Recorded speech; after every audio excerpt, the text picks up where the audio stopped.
नमस्कार Libra. Libra यानी तुला राशि। मैं सुरेश को SSS हिंदी टैरो से। तो आज हम लिब्रा यानी तुला राशि के लिए 72 आवर्स करंट फीलिंग वाली जनरल लव रीडिंग करेंगे। ये रीडिंग जनरल है तो आप पर रेजोनेट हो भी सकती है, नहीं भी हो सकती। जिस पर जितनी रेजोनेट होती प्लीज़ आप एक्सेप्ट कर सकते हैं। सनसाइन, मूनसाइन या नाम राशि जिससे भी आप चाहें, जिससे के साथ आप को अच्छा लगता है उसके साथ आप देख सकते हैं। और 4 से 5 दिन के लिए वैलिड होगी।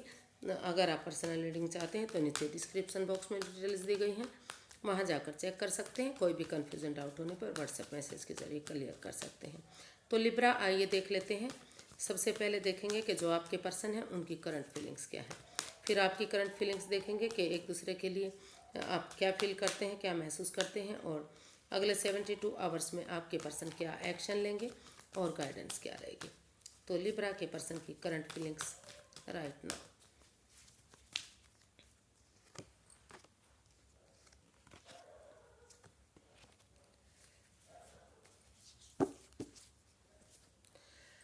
तो लिब्रा जो आपके पर्सन हैं उन्हें फील हो रहा, वो महसूस कर रहे हैं। हालांकि उनके पास और ऑप्शन भी हो सकते हैं, लेकिन ऑप्शन होते हुए भी वो स्टक एनर्जी में है, रुका हुआ, थमा हुआ सा सब कुछ महसूस कर रहे हैं। क्योंकि उन्हें वही पर्सन चाहिए जो उनकी लाइफ से जा चुका है, यानी कि जिनके साथ साथ नो कांटेक्ट में है, सेपरेशन या दूरियां हो चुकी हैं।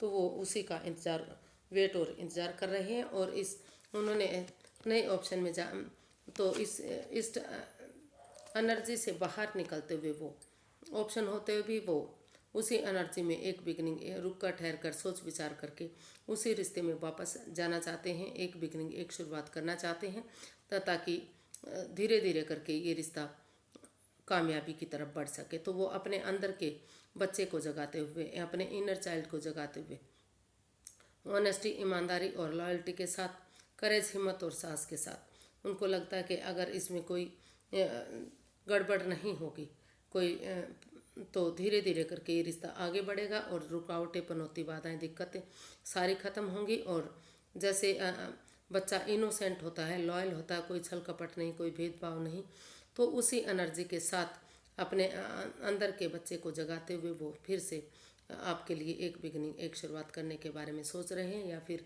आप वो आपके लिए सोच रहे हैं कि आप इसमें आगे बढ़ें और एक बिगनिंग, एक शुरुआत करें, ताकि जो है रिश्ता फिर से कामयाबी की तरफ बढ़ सके, एक गुड न्यूज़, एक गुड मैसेज मिले और नेम, फेम, सक्सेसफुल ये रिश्ता हो, काफ़ी ग्रोथ और सक्सेस इस रिश्ते में मिले।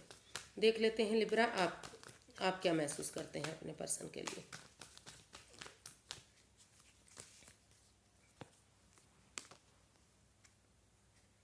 Eight of swords, ace of cups and ace of cups and eight of cups.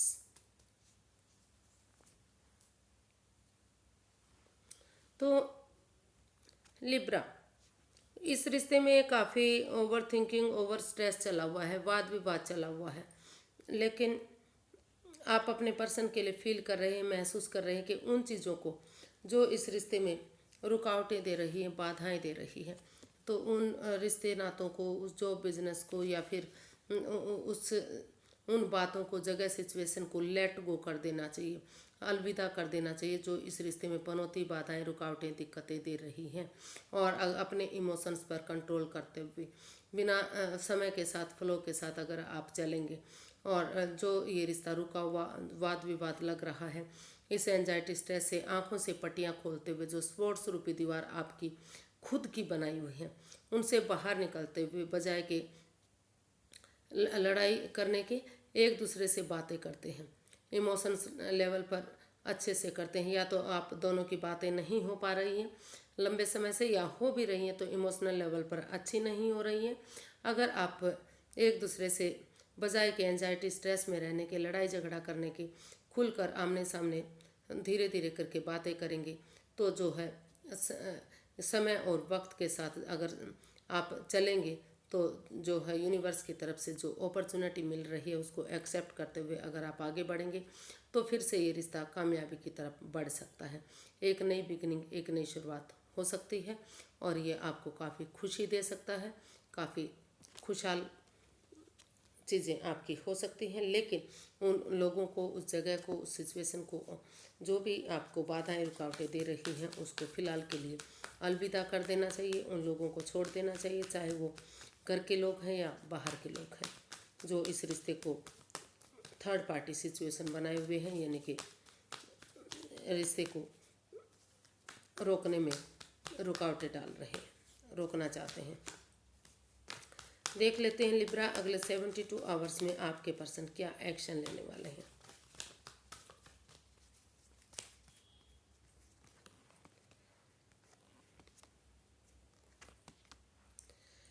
Ten of swords, page of cups, the chariot. तो अगले 72 आवर्स में वो महसूस कर रहे हैं, वो चाहते हैं, हालांकि जो वो महसूस कर रहे हैं कि लिब्रा ने उन्हें काफ़ी दुख तकलीफ दिया है, जिससे वो अभी भी नहीं बाहर निकल पाए हैं। अभी भी किसी एंजाइटी स्ट्रेस से, किसी प्रॉब्लम से गुजर रहे हैं, चाहकर भी उस एंजाइटी स्ट्रेस से वो बाहर नहीं निकल पा रहे हैं। लेकिन इतना होने के बावजूद भी कि उनको लग रहा है, वो महसूस कर रहे हैं कि जिस तरह अंधेरी रात के बाद एक चांदनी आती है, यानी कि पूर्णिमा की, जो अमावस्या की रात के बाद धीरे धीरे करके रोशनी जो है बढ़नी शुरू हो जाती है, और 15 दिन के बाद वो अपनी लाली पर आ जाती है, यानी कि पूरी रोशनी के साथ जो है चांद पूरी तरह से खिलता है और अपनी रोशनी हर जगह बिखेरता है, यानी कि खुशियाँ ही खुशियाँ देता है, अंधेरे को बिल्कुल ख़त्म कर देता है। तो उसी उम्मीद के साथ वो इस एंजाइटी स्ट्रेस से बाहर निकलते हुए, इसका सॉल्यूशन हल निकालते हुए, इस रिश्ते में फिर से एक उम्मीद के साथ कि धीरे धीरे करके अगर वो रिश्ते में बिगिनिंग करेंगे, शुरुआत करेंगे, तो धीरे धीरे करके रिश्ता पॉजिटिव होगा। तो इसलिए वो इस रिश्ते को उठकर एक मौका और देने के बारे में सोच रहे हैं, और वो चाहते हैं, इसमें यही वो एक्शन चाहते हैं कि एक दूसरे से माफ़ी मांग ली जाए, एक दूसरे को माफ़ कर दिया जाए, और इस रिश्ते को एक मौका और देना चाहिए। और अगर डिटर्मिन्ड बंदे की तरह करेज, हिम्मत और साहस के साथ आगे बढ़ते हैं, गिव अप नहीं करते, और एक सिपाही की तरह, एक वॉरियर पर्सन की तरह आगे बढ़ते जाते हैं, तो ये रिश्ता आगे ज़रूर बढ़ेगा, रिकॉन्सिलेशन होगा, सक्सेसफुल होगा। और अगर वो खुद मेहनत करेंगे तो यूनिवर्स भी उनका साथ ज़रूर देंगे, यानी कि सितारे भी तभी साथ देंगे जब आप अपने लिए खुद आगे बढ़ेंगे, अपनी मेहनत खुद करेंगे। तो इसलिए वो इसी उम्मीद के साथ इस रिश्ते को एक मौका देना चाहते हैं और इस रिश्ते को आगे बढ़ाना चाहते हैं। तो चलिए यूनिवर्स की गाइडेंस देख लेते हैं लिब्रा पर्सन के लिए यूनिवर्स की गाइडेंस क्या है, चलिए देखते हैं।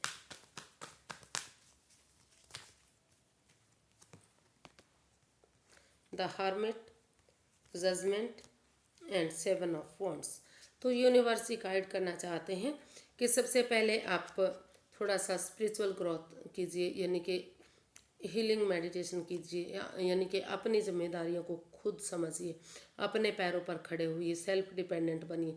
और सचमुच अगर आप इस रिश्ते में प्यार करते हैं, प्रेम करते हैं, तो इस रिश्ते की इम्पोर्टेंस को समझते हुए आप अपनी रोशनी, अपना उजाला खुद बनिए। अगर आप स्टैंड लेंगे, इसमें आगे कदम बढ़ाएंगे, तो दोबारा से और अपने लिए या अपने प्यार के लिए स्टैंड लेंगे, खड़े होंगे, चाहे अपनों के विरोध क्यों ना जाना पड़े, उनके अगेंस्ट क्यों ना जाना पड़े। तो धीरे धीरे करके एक दूसरे से माफ़ी मांगते हुए, एक दूसरे की भावना को समझते हुए, एक दूसरे के लिए फॉरगिव करेंगे, और एक दूसरे को गले लगाते हुए गड़े मुर्दे नहीं उखाड़ेंगे। जो बातें चली गई हैं, जो चीज़ें चली गई हैं, उसको ख़त्म करें और आगे के बारे में सोचें। एक दूसरे को माफ़ करते हुए इस रिश्ते को पॉजिटिव बनाएं, यानी कि नेगेटिविटी को ख़त्म करते हुए इसमें रिकॉन्सिलेशन करें, एक दूसरे को माफ़ करें, ताकि धीरे धीरे करके रिश्ता आगे बढ़ सके, खुशियों में तब्दील हो सके। लेकिन इसमें गड़े मुर्दे नहीं उखाड़ने हैं और पुरानी बातों को नहीं दोहराना है। जो चीज़ें चली गई हैं, जो वक्त चला गया, उसे जाने दें और आगे के बारे में सोचें। रिकॉन्सिलेशन इसमें हो सकता है, एक दूसरे को माफ़ कर देते हैं तो, और काफ़ी खुशियाँ फिर से इस रिश्ते में वापस आ सकती हैं। तो आज के लिए इतना ही, फिर एक नई वीडियो के साथ मिलते हैं। अगर वीडियो सही लगती हैं, अच्छी लगती हैं, तो प्लीज़ लाइक करें, शेयर करें, सब्सक्राइब करें, कमेंट्स करना ना भूलें। इससे मोटिवेशन मिलता है, हेल्प मिलती है, वीडियो बनाने में काफ़ी मदद मिलती है तो फिर नई वीडियो के साथ मिलेंगे। तब तक के लिए हैप्पी रहें, खुश रहें। नमस्ते, थैंक यू सो मच।